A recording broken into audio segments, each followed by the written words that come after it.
Systems biology. Systems biology. Oh my god, I'm not defining that, I can't.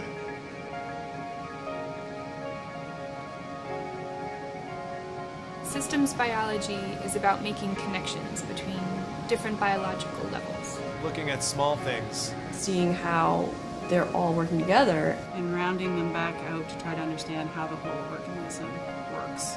Systems biology is the study of how biological processes are organized at multiple levels.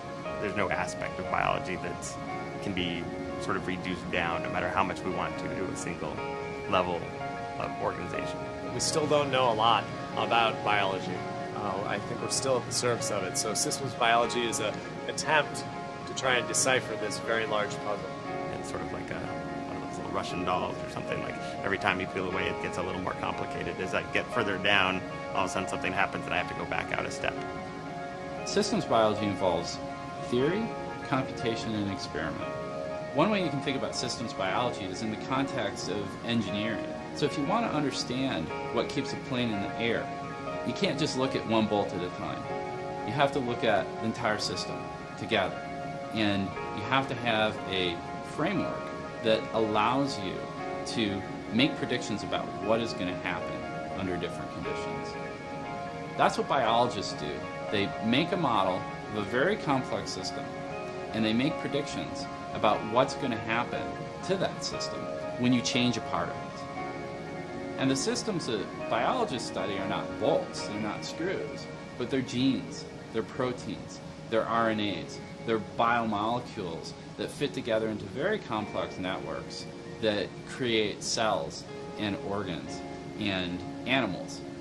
At some level, I think everybody is interested in finding a big discovery. The systems biologists are doing this in a way that relies very heavily on collaboration. Our lab would not be able to exist without collaboration. We collaborate with all these different investigators. And that's imperative for our work. I think that's the beauty of systems biology is once you put people together who don't normally talk, all of a sudden new possibilities arise from research and collaborations. In this century, systems biology is the way of thinking about the world that's going to lead to those new discoveries and those new technologies. If you want to be a systems biologist, what you need to do is you need to learn math. You need to learn statistics. You need to learn a little bit about engineering. And you need to learn a little bit, at least, about biology.